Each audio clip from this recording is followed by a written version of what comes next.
અરવલ્લીથી સમાચાર સામે આવી રહ્યા છે। જે રીતે કહી શકાય કે અરવલ્લીના મોડાસાની ગર્લ્સ ચિલ્ડ્રન હોમનો મામલો સામે આવી રહ્યો છે।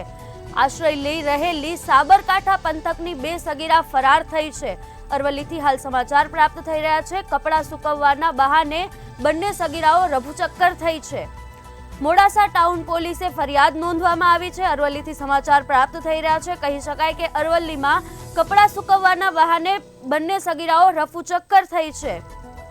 અરવલ્લીના મોડાસાની ગર્લ્સ ચિલ્ડ્રન હોમનો બનાવ સામે આવી રહ્યો છે, જેમાં બે સગીરાઓ ફરાર થઈ હોવાની ઘટના સામે આવી રહી છે।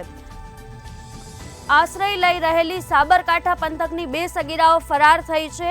કપડાં સૂકવવાના બહાને બંને સગીરાઓ રફુચક્કર થઈ હતી।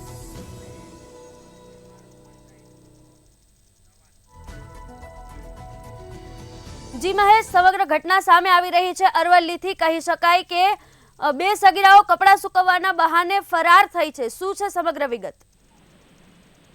બિલકુલ અંકિતા, વાત કરીએ તો અરવલ્લી જિલ્લાના મુખ્ય મથક મોડાસા ખાતેથી ચિલ્ડ્રન્સ ફોર હોમ ગર્લ્સમાંથી બે સગીરાઓ ગુમ થઈ છે।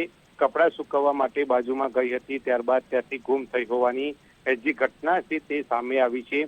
બંને સગીરાઓ સાબરકાંઠા પંથકમાંથી પોક્સોના ગુનામાં ભોગ બનેલી હતી અને તેમને આ ચિલ્ડ્રન હોમ્સ ગર્લ્સમાં આશ્રય આપવામાં આવ્યો હતો। આશ્રય લઈ રહેલી બંને સગીરાઓ કપડાં સૂકવવા માટે બાજુમાં ગઈ હતી। તે સમય દરમિયાન ત્યાંથી તે ગુમ થઈ છે, જેને લઈને મોડાસા ટાઉન પોલીસની ટીમ દ્વારા સમગ્ર મામલે ગુનો નોંધીને વધુ તપાસ શરૂ કરવામાં આવી છે। જી સમગ્ર માહિતી બદલ આભાર।